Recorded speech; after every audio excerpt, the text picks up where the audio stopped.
Bonsoir à tous, merci de nous être fidèles. Tout de suite le sommaire de votre journal. Le coronavirus est toujours parmi nous et pourtant certaines personnes prennent les choses à la légère et transgressent le respect des mesures barrières. Des gestes irresponsables dont les conséquences peuvent être très lourdes. À Liste et le ministère de tutelle, nous suivrons un reportage à Oujda. Malgré le stress lié au coronavirus justement et les prépas dans des conditions anxiogènes, certains de nos jeunes brillent par leur excellence. Zine Bouasseri en fait partie, spécialisée en sciences et physique. Cette native de Rabat a décroché son bac avec une moyenne de 19,47 sur 20. Elle a des rêves plein la tête. Nous vous dépeindrons son portrait. Et puis nous irons à Assela, dont les murs s'offrent un bain coloré de jouvence. Artiste confirmé, artiste en herbe, se serre les coudes pour embellir la cité des arts dans une ambiance bon enfant, sans oublier bien sûr les consignes sanitaires. Bonsoir à tous. Covid-19, si la situation épidémiologique est plutôt maîtrisée, la menace est quant à elle vivement présente et continue puisque le virus, comme vous le savez, circule toujours parmi nous. Le ministre de tutelle insiste plus que jamais sur le strict respect de toutes les mesures préventives et cela pour casser la chaîne des contaminations, notamment le port obligatoire du masque, des consignes sanitaires et des lectures de chiffres. À suivre tout de suite avec Iman Slaoui, Mohamed Nassari et Nisri El-Hamdawi. Les contaminations au Covid-19 ont connu un léger rebond au Maroc, principalement après le déconfinement. Visiblement, le pays n'échappe pas à la tendance mondiale d'accélération de la pandémie. Le ministre de la Santé pose un diagnostic de la situation épidémiologique au Maroc. Nous avons remarqué ces derniers temps, après la deuxième phase de l'allègement du confinement, qu'il y ait quand même un changement dans la situation épidémiologique par l'apparition des cas graves et le nombre augmenté, un nombre bien sûr de décès qui commence à s'élever en peu de temps. Cette cinétique, cette évolution en peu de temps nous interpelle tous. Certaines zones ont connu quand même une fluctuation, mais en un temps qui est très très court. Mais elle est due essentiellement, après bien sûr études épidémiologiques et audits de ce qui s'est passé, nous avons conclu aujourd'hui un retard dans la prise en charge du fait que les gens viennent un peu en retard, donc les délais d'admission qui sont un peu longs, et aussi les gens qui sont vulnérables et qui sont d'un certain âge sont devenus de plus en plus exposés. La tendance est au relâchement dans l'adoption des mesures de prévention. Certains citoyens commencent à montrer des signes de lassitude au mauvais moment, car le virus est toujours parmi nous. Les autorités sanitaires en appellent au respect de gestes simples comme premier rempart contre le Covid-19. Et dans les mesures barrières, il y a un élément qui est très fondamental, c'est le port de masque. C'est lui qui permet bien sûr de protéger ceux qui sont chers pour nous, notamment nos parents, nos enfants, les gens qui sont vulnérables et qui bien sûr qui ont des maladies sous-jacentes et qui deviennent exposés. La période estivale bat son plein. La vigilance s'impose encore plus avec les vacances, dans un contexte marqué par une courbe qui ne fléchit pas. Il n'y a donc pas de mal à le répéter, la bataille contre le coronavirus n'est pas encore gagnée. Tout relâchement de prudence peut donc vous coûter cher, et surtout en cette période de post-confinement où plusieurs lieux publics sont ultra prisés. À Oujda, le reportage est signé Abdillah Mouzahim sur un récit de Mariam El-Missi. السلام عليكم. السلام ورحمة الله. تبان ما دايرش البافيط علاش؟ لا درتها وقلعتها واحد شويه انا كنتخنق شويه اجماتيك وكنتخنق واحد شويه كنقلعها. اشكرك. انت دابا اش ما دايرهاش؟ دابا راه كاينه ولكن ما كتخنقني. Mettre correctement son masque, visiblement, c'est une corvée. Certains le glissent dans leur poche, d'autres le placent autour du cou. Pourtant, ce dispositif est censé couvrir les deux principales portes d'entrée du virus, la bouche et le nez. Face à ce relâchement, les médecins ne cachent pas leur inquiétude. Il ne faut pas attendre que quelqu'un éternue pour s'éloigner par peur de contagion. Quand le masque est correctement porté, les gouttelettes de salive expulsées n'atteignent pas les personnes proches. Confinés, nous avions l'habitude de nous laver les mains plusieurs fois par jour. Cette mesure s'impose encore plus aujourd'hui. Masques délaissés, distanciation sociale peu respectée, le relâchement semble prendre de l'ampleur chez la population d'Oujda. Comme un peu partout dans le royaume, la discipline cède la place à l'insouciance. On fait fi des messages de prudence adressés par les autorités sanitaires. Sensibiliser contre cet incivisme est une responsabilité qui incombe aux médias, à la société civile, mais avant tout à la petite famille. Le virus est toujours parmi nous, de plus en plus virulent.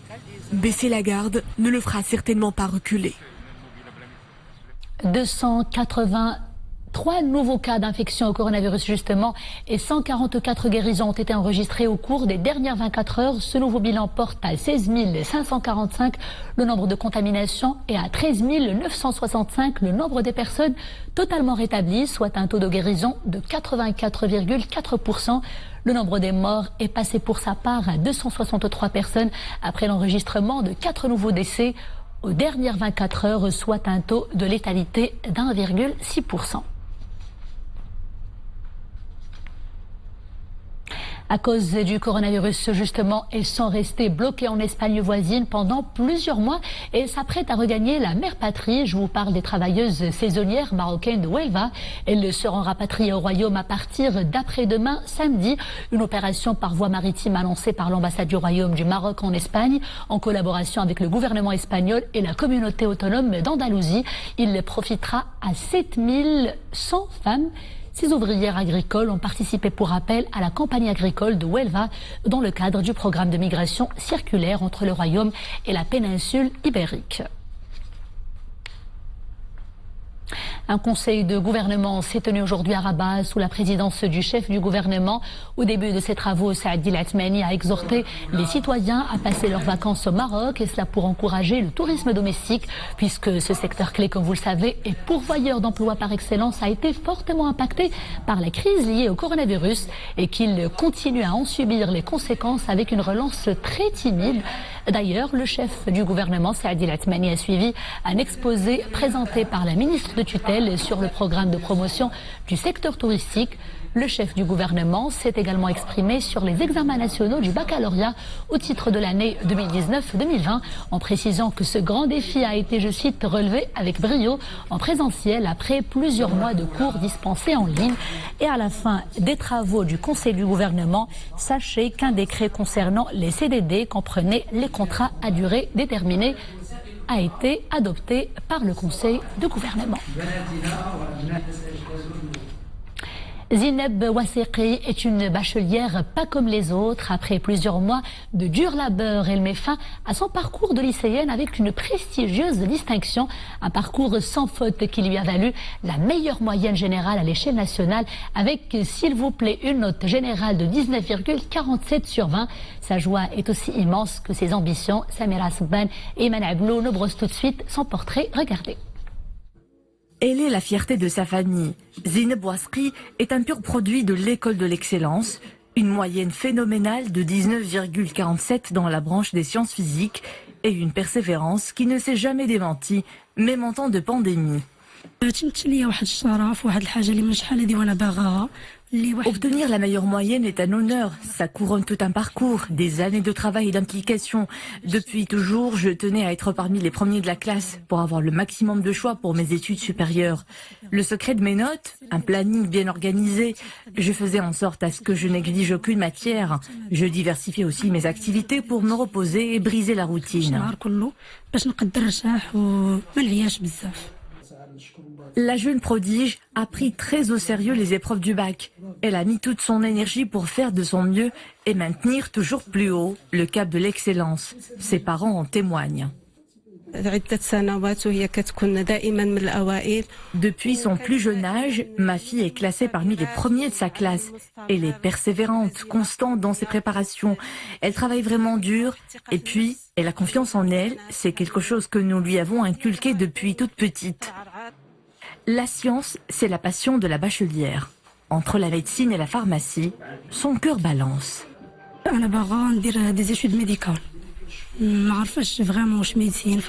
Je songe à des études en médecine dentaire ou peut-être en pharmacie. Je ne me suis pas encore décidée. J'ai un penchant pour l'anatomie et tout ce qui est chimie organique. Zineb brille de mille feux. Elle promet de travailler encore plus dur et croit en sa bonne étoile pour lui éclairer un chemin qu'elle connaît si bien, celui de l'excellence.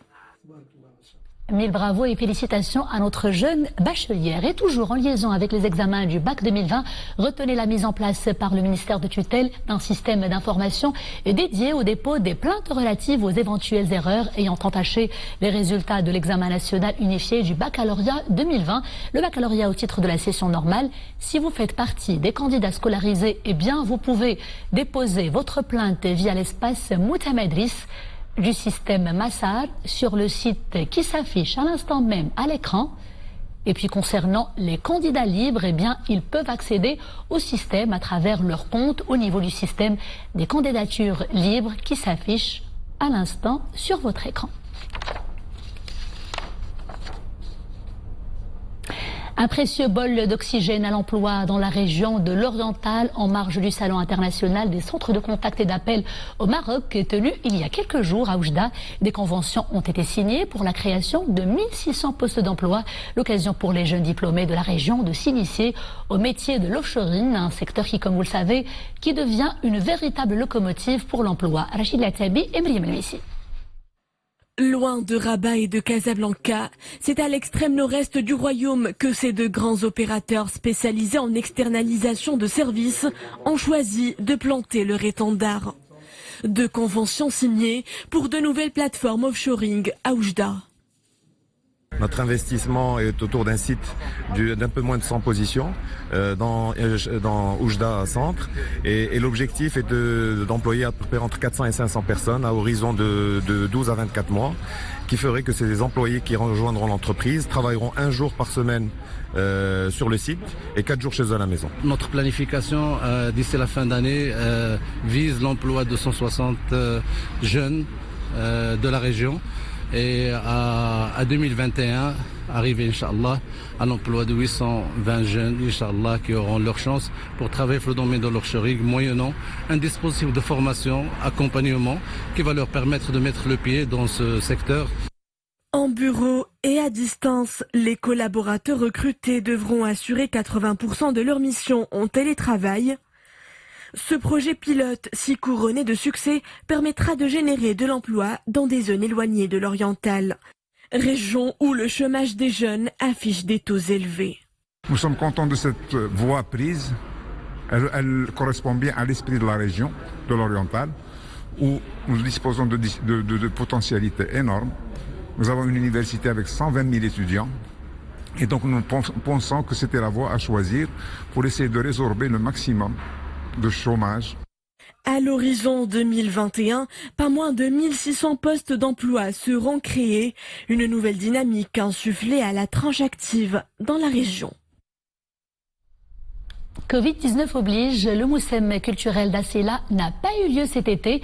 Petite consolation pour les férus d'art, un mini-événement entièrement consacré au street art. Les artistes de renom apportent un bain de jouvence et de couleurs au mur de la ville. Les enfants mettent les mains à la pâte aussi, le tout dans le total respect des gestes barrières. Saïd Najeh et Mounia Marj pour le commentaire.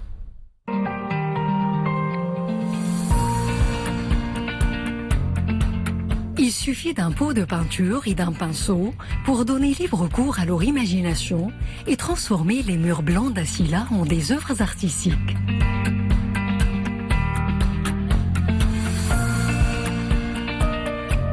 À la manière des grands fresquistes, ces artistes en herbe choisissent soigneusement leurs couleurs et font attention aux petits détails.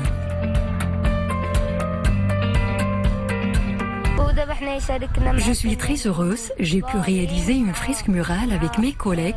La professeure Kautsar Chirigui nous a aidés énormément dans cette aventure picturale. Nous avons dessiné, nous nous sommes bien amusés et nous avons passé de bons moments ici. Mais avant de se consacrer à leurs fresques, les chérubins ont bénéficié d'un atelier sur le dessin et la peinture murale.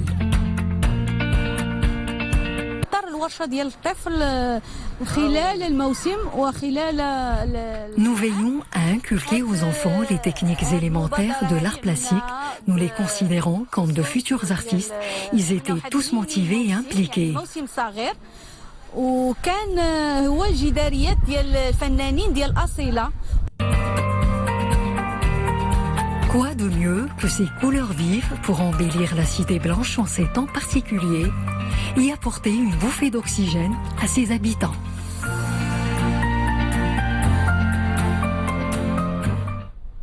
Du bleu incontournable d'Asséla au bleu azur de la Méditerranée, si vous en avez envie, eh bien voici une magnifique destination balnéaire, la plage d'Akmen, l'une des plus belles plages d'ailleurs de Nador. En ce moment, c'est le flux des estivants, mais l'heure est aussi au respect des gestes barrières. Sur place, Zoubir Bargaj, Ahmed Tazi, sur un commentaire de Mounia Marouche.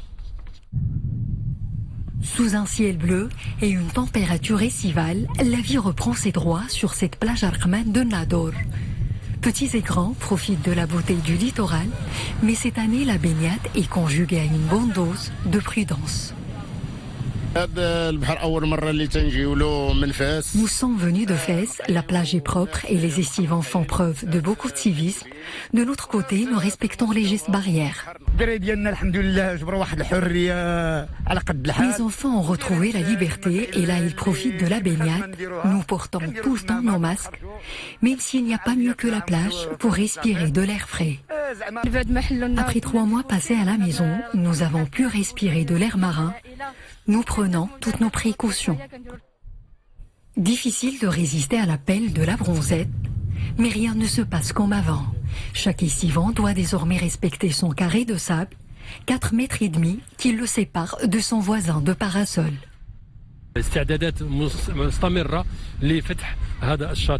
Le guide sanitaire qui oriente nos préparatifs comporte plusieurs mesures préventives que les estivants sont tenus de respecter. La police administrative et les autorités locales sont mobilisées pour veiller au respect des mesures barrières. Située à 25 km de la ville de Nador, la plage Akmen est désormais accessible de 8h du matin jusqu'à 18h. La prudence doit rester de mise sur cet espace de farniente, car la bataille contre le coronavirus n'est pas encore gagnée. Et à me dire qu'aussi les vacanciers savourent pleinement la Dolce Vita estivale. Les amoureux du Mare Nostrum s'y accordent des escapades en bateau, une activité qui séduit beaucoup de familles car il y en a visiblement pour toutes les bourses. Ce sont des images de Abdellah Genouni sur un récit de Zakaria Mokin Billah. Regardez. Port de plaisance de Medirk. Pour une virée dans le large, les passagers doivent se soumettre à des mesures préventives anti-Covid. Port de masque de protection, désinfection des mains et prise de la température. On est venu de Tétouan pour changer d'ambiance et profiter du beau temps. On s'est promené, on s'est baigné et on a voulu tester une virée à bord de yacht. Le Royal Yacht Club de Medirk a donné l'occasion pour les gens qui ne peuvent pas posséder un bateau propre de lui offrir des randonnées touristiques par des sociétés qui opèrent dans ce sens-là. Et c'est parti pour une escapade marine, un yacht à moteur et un autre à voile. Le capitaine, Ismail Daddech, mène les manœuvres. 10 fois champion du Maroc de bateau à voile, ce natif de Medirk a créé sa propre société de location de yachts. Grâce à ses atouts touristiques, la ville de Medirk attire chaque année de nombreux touristes. Une belle ville balnéaire, un port de plaisance récemment rénové, un port de pêche et plusieurs autres distractions à disposition. Une expérience attrayante et originale, de plus en plus accessible au grand nombre. Savourez pleinement vos vacances, mais n'oubliez pas de garder vos distances. C'est la fin de ce journal. Merci de l'avoir suivi. Je vous retrouve demain, toujours avec grand plaisir. D'ici là, portez-vous bien.